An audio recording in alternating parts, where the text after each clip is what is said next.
Hey everyone, Sleepy Reader here, Damien. This is just a basic haul video. I got a bunch of stuff at a Labor Day sale at a nearby comic book shop, Excalibur Comics, and I thought I'd mostly just share that with you. I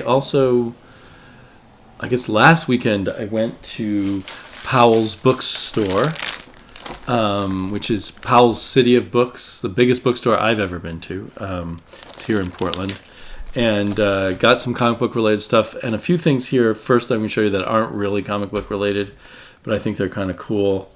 Some of you may have heard of Analog magazine, which is what the Golden Age science fiction magazine Astounding, which was the central magazine of the science fiction's golden age, changed its name to Analog in the early 60s, I believe. They thought that sounded more scientific. It seems kind of funny now being called Analog. But it, to this day, has that name. But this is from, is there a date on it? From 1963. So briefly, in the 60s, it expanded to this larger magazine size. It normally is digest size, as most science fiction magazines are. And there's something, to me, much more aesthetically pleasing about the larger magazine size. They had them there at Powell's in Mylar, which was kind of shocking to me. No backing board. But I just love to collect these, and I don't see them often, these magazine size analogs. I'm not actually very familiar with, I've never heard of the cover writer, John Berryman, but I love the cover art. Take this one out. And science fiction magazines back then used to have a number of illustrations, and illustrators from science fiction magazines would often, turn up elsewhere, like in comics and stuff. People like Gray Morrow or Roy Krengle, or there's kind of a cross-pollination there. But that's kind of a thin connective bit. Stephen, I don't think this is by him, but it makes me think of Stephen Fabian, who I used to see a lot in comic book fanzines doing covers and illustrations, and then he started showing up in science fiction magazines and became a science fiction illustrator, I believe. So I got 3 of these, and I just I basically got them for their covers because of the Mylar. I guess it's a lot of glare. That's John Berryman also. Who was this John Berryman who's getting cover credit all the time? I've never heard of him. I guess the best thing to do is just take it out of the bags. They're in pretty nice shape. There's some dings here and there, but for science fiction magazines, which are not usually taken care of, there aren't so many collectors of these things as there are comic books, at least as far as I know. I haven't even opened this one up before.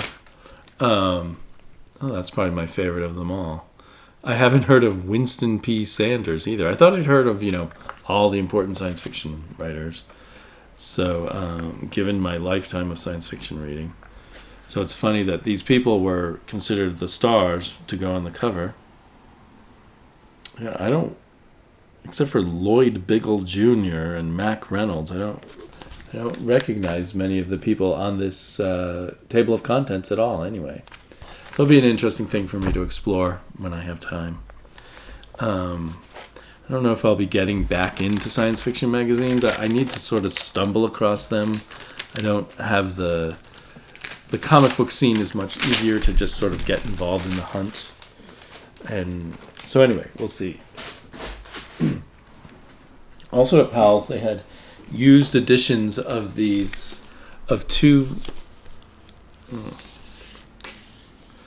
pretty massive, these are used hardbacks, 2 pretty massive comic book reference books, which I think ended up costing me about $10 each, which is unusual. Powell's is not usually that cheap when it comes to used books. Their prices usually aren't that reasonable, but when I saw these prices, I thought I'll just grab these. I don't really know much about these books.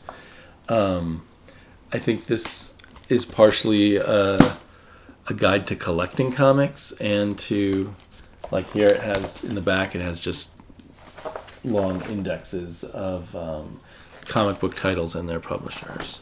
But in the front articles will be worth it for me. I thought this was funny. So this is the front piece, before the title page, a front piece. And what comic did they choose to put here? A Frank Thorne Red Sonja comic. Was that such a collectible, important comic book, seemingly at the time, to the people who made this book? And it's the British pence variant, which I keep hearing British people mention is not as valuable as the American priced comic. So that's funny. I mean, obviously the comic on the cover is obviously a very collectible comic. The cover, and on the back, though, Warriors of Plasm. They also thought Warriors of Plasm was very significant in this essential guide. And the other one claims to be a history of comic art. So I think I'm even more excited over this. And I don't know whether it was supposed to be faded like that. I assume it was, and that's not. It's because it's a used comic that it looks faded around the edges. I assume that's to replicate the fading of comics. So it looks like this one starts, with the kind of historical stuff you'd expect from the old days of comics and comic strip art, progressing into other kinds of comics. Looks like the EC Comics. And anyway, it looks, maybe this is a British book. It looks like, or a book that considers the British publishing scene more. There's the Undergrounds. So I'm looking forward to digging into this again, as always, when I buy all these things when I have time. Quite a large section on the Undergrounds. And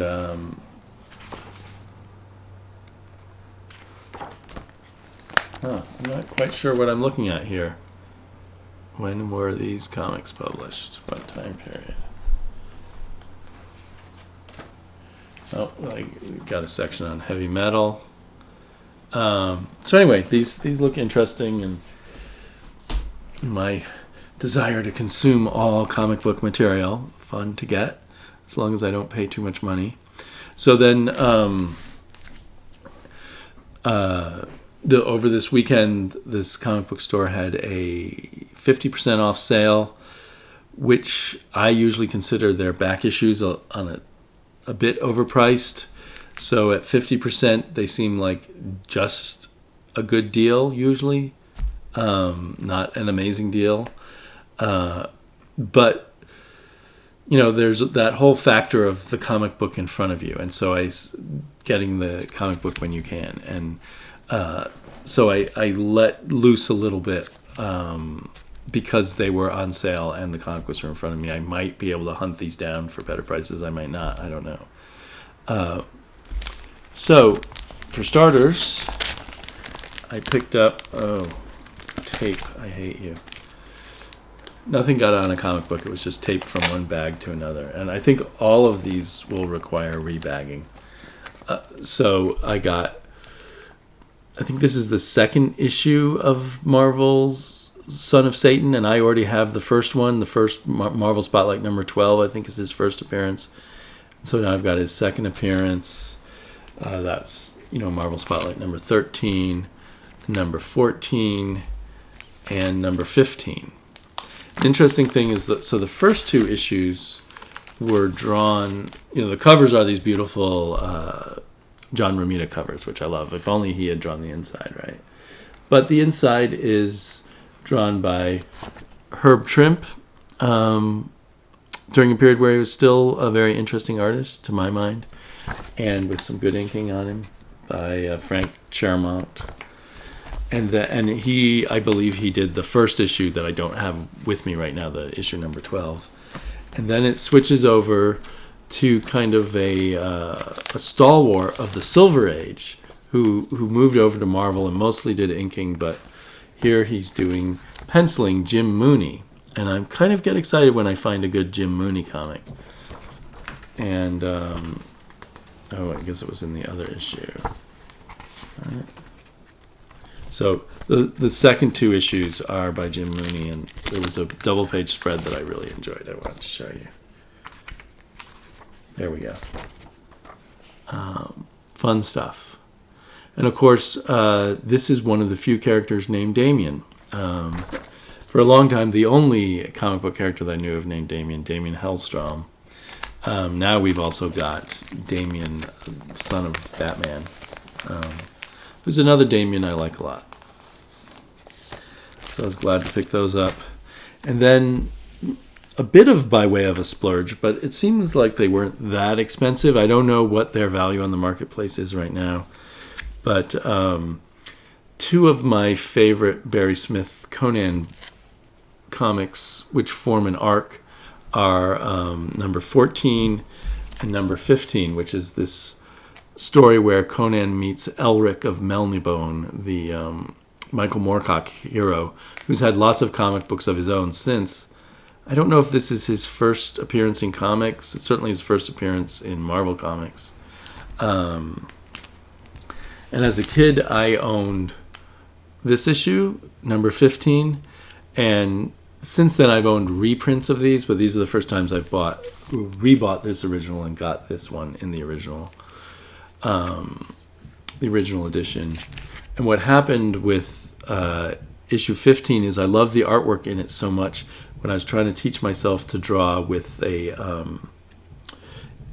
trying to teach myself inking, with a nib and dipping it in a inkwell, I was looking at this comic book for reference, and I guess this would be when I was like 12 or 13, and I spilled black India ink all over my copy of Conan number 15. And I always felt horrible about that. Even back then, when I didn't really take that great care of my comics, to have spilled black ink all over one of my favorite comics, that really was a killer. And so I've been really upping my interest in Silver Age, DC, Superman family stuff, mostly because I've been reading out of my Silver Age omnibus of Supergirl adventures, reading them with my daughter and on my own, and that led me to buy a lot. Almost all the rest of this is going to be late Silver Age, early Bronze Age DC. So first I got some adventure comics. This is probably from 1968, 69. And so Supergirl, at this point they would do 2 Supergirl stories per issue in adventure comics. At later times they would have other backup characters. And quite a bit of this art is by Jim Mooney, but it looks entirely different than its Marvel work, but it's really, really wonderful stuff. This is a great cover, I think, by Kurt Swan. And I've looked into some of these, and I've taken some of them out of their bags and looked at them with my daughter, and all of them, as I said, need to be rebagged. So I've been slowly unbagging a lot of this stuff. Here's a bit later. They've got the new Supergirl. She has a new outfit, and she's written and drawn by Mike Sikowski, and it has it just has a different feel to it. I guess it was supposed to be a more modern feel, but I definitely like up until this new Supergirl, it had a nice continuity with the Silver Age. So I guess this is the Bronze Age Supergirl. That's all I've got of that. And then I got a bunch of Supermans going back to issue number 200 of Superman, which looks like an imaginary tale of Krypton where Kal-El has a brother named Kor-El. And so yeah, I think this is an early-ish Neil Adams cover.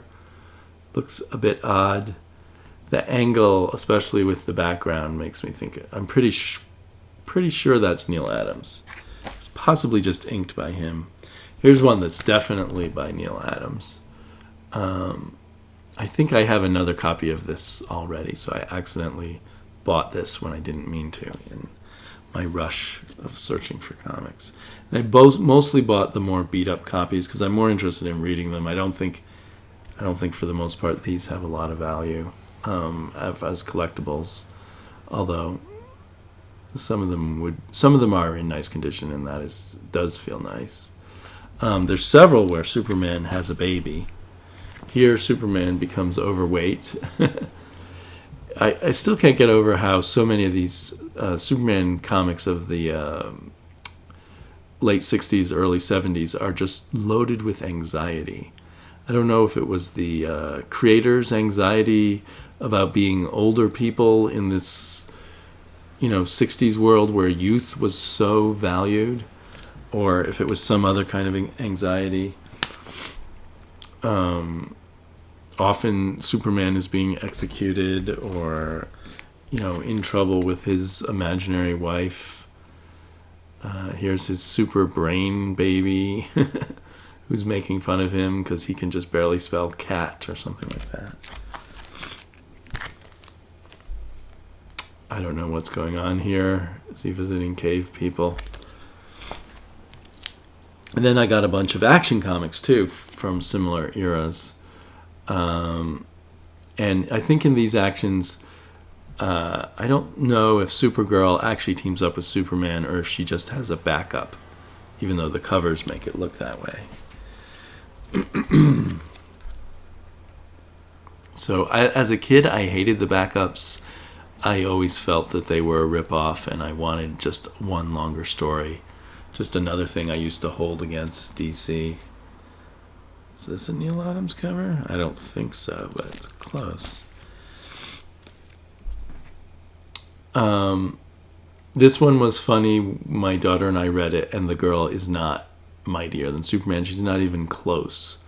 It's more about the time Superman fell in love with her, but then couldn't have a relationship with her because she had evolved from birds, and he was human, as he calls it in this comic.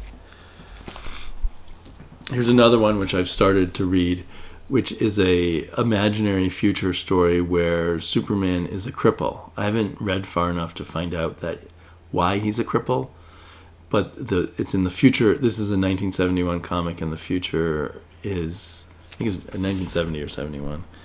The future is, 71. The future is 1990, where they have anti-gravity rays and things.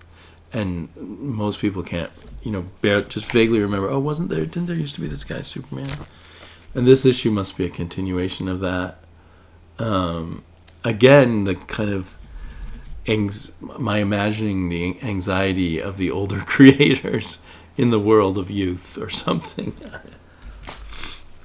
Okay, and then I decided I haven't really dipped in before into the House of Secrets and the House of Mystery from DC, so I went and looked in those sections. And to my surprise, at one point, the House of Secrets was the regular home of Eclipso, who's called the hero and villain in one man, and Prince Ra-Man, the Mind Master. And at least in this, it's not that they have separate adventures. They have adventures together. The art looks horrible, I have to say. But I'm just curious about this. I don't know anything about this. I only know Eclipso as a villain, but I think he's supposed to be like a wacky, twisted hero here. And, so I'm very curious about that. And you can see it's very beat up. I probably paid $1.50 for this, so it seemed fun to pay that and get a reader's copy. And then here's the kind of House of Secrets, more of what I expect the House of Secrets to look like. And I haven't investigated who that cover is by or what's on the inside of this yet. Just wanted to try some of these out. Very evocative covers. I'm assuming they might have a mix of reprints and original stories in them. I hope there are at least some original stories in them from the 70s. But this was a whole side of DC that I never explored as a kid at all. And then House of Mystery. So I guess that was all. Was that all House of Secrets? Yeah, that was all House of Secrets. Then House of Mystery. I'm not sure. They have different presenters. One's Abel, one's Cain, right? But I guess before they went horror, House of Mystery was the home of Dial H for Hero. And this one I also got very cheap, but I think I would not have paid for it had I known the middle page was missing. So you miss the ending of the Hero for Hire story, and you miss page 1 of a Martian Manhunter story. I don't think I've ever read a solo, Golden Age or Silver Age Martian Manhunter. So I'm very curious about how they handled him back then. Another character I think I know more from, more from cartoons in a way. And side things like the Big Darwin Cook, what was it called? The Big Darwin Cookbook about the old days, Silver Age of comics. So then House of Mystery moved on from being a superhero book to being an actual horror book. I think that's really cool, someone going into a mirror. I always like the idea of people going into mirrors. I don't know what's going on here. This may be a cover that someone did I don't know what that... Is that a stamp or is that actually part of the cover? Yeah, this is a weirder cover. I just sort of grabbed it because it was $5.95, so it was $3 with the discount and the sale price. I didn't look closely at what's in it. Then I did pay a little bit more for this. I really like this cover. It's a chewed up cover though. I don't know if that's Bernie Wrightson. It looks like Bernie Wrightson to me. So I'm really looking forward to exploring these House of Mystery and House of Secret comics, and I'll probably, if I like them, be getting more.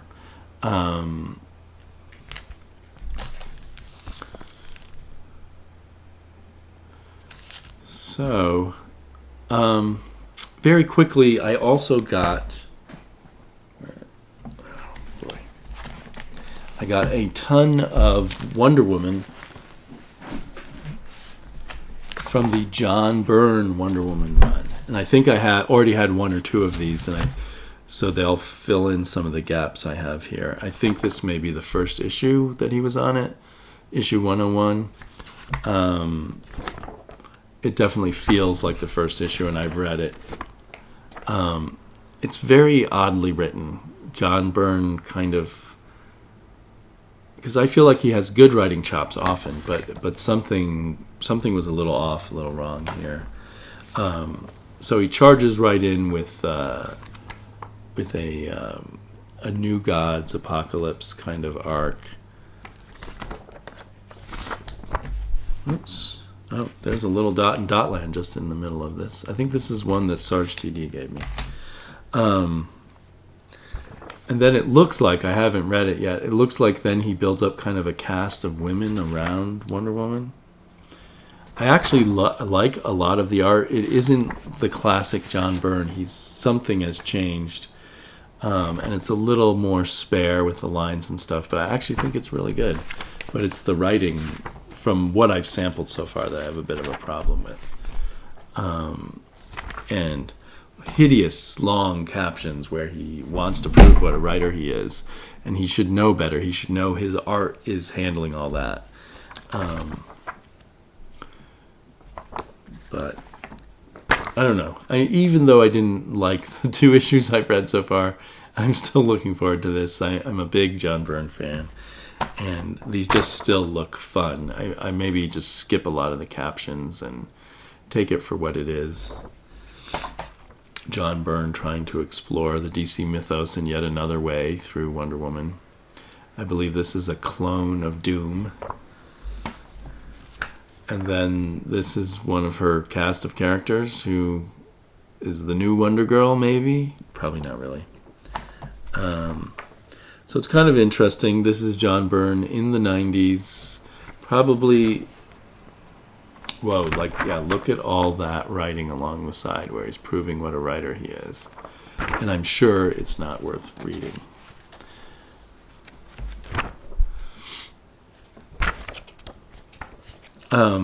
When I was reading that Don Heck History of Don Heck book that I've shown you in another video, he talked about when he got put on Wonder Woman when he worked at DC, and at first he thought, great, I get to do Wonder Woman. He likes drawing women. She's a famous character.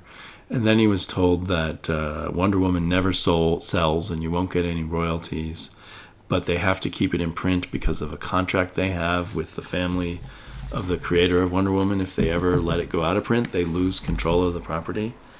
But Don Heck seemed vague on that. That's what his vague impression was of why they published it, even though the sales were so low at the time. And so I don't know if John Byrne got stuck on Wonder Woman for a similar reason. He was a guy they didn't want to quite get rid of yet. I mean, obviously they've gotten rid of him now, or he's gotten rid of himself. In the 90s, they just gave him this thing to do that no one else wanted because the royalties would be bad, although probably by the late 90s, the royalties were bad on everything. maybe putting him on it managed to boost the sales and help the book.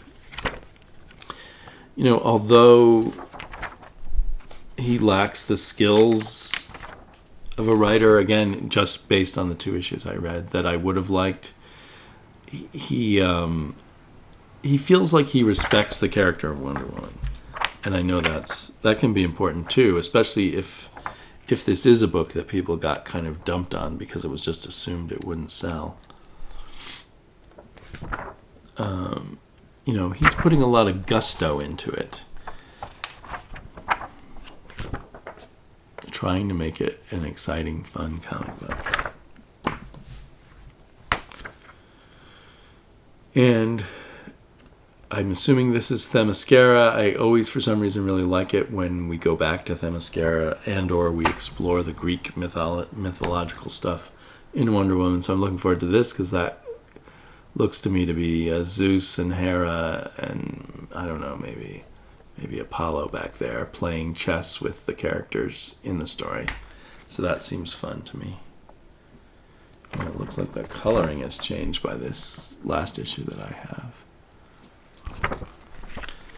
But, you know, they were already very cheap in the bins, and then with this half-off sale, extra cheap. And I don't know, I just want to have all of them.